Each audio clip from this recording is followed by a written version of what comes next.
Oh, there we go. I'm on. All right. Bye. So part 2, when we last left our heroes.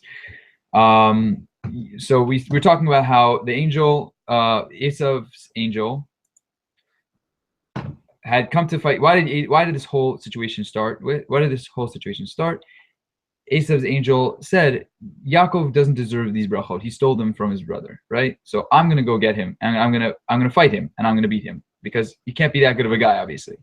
And he starts this fight up with Yaakov, and then he notices, I can't beat this guy. They're going out all night. For any of you who have wrestled, it's a very difficult thing, and it's very exhausting, and you can't do that for more than an hour. I don't know. You can't go for hours on end. However, they spent the entire night wrestling each other, and he couldn't beat him. This Esav cannot overcome Yaakov. And so we see as they're struggling, and as the sun goes up, and he realizes that, shoot, I underestimated Yaakov. I thought that Yaakov had weaknesses. I thought that Yaakov wasn't imperfect in the service of God, and I tried to trip him up on these minor details. But because Yaakov was so stringent, and so the whole essence of Yaakov was born that he was born holding on to the heels of Esav. That from the minute he entered this world, Yaakov had this idea of Akev, of Yaakov, of the minor mitzvot being just as important as any other one. And so he couldn't win. And so what does he do? Instead of going for a knockout punch to the face or a knockout punch to the stomach, he tries to hit him in the leg. He tries to physically hurt him where he knows he can.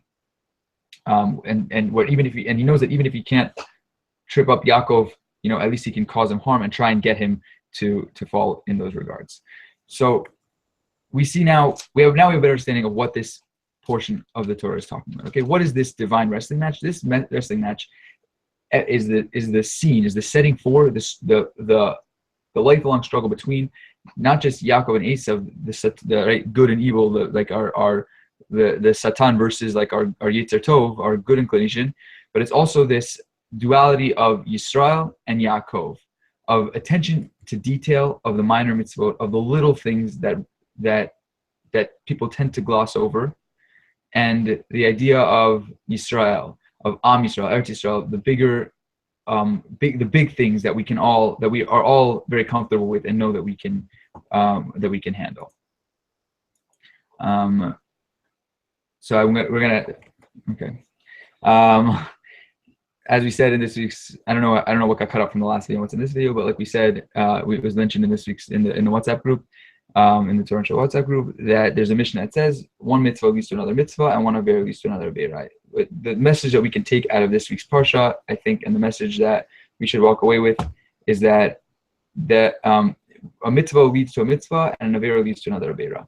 The more we are attention to the details. Hello? Still live. Okay.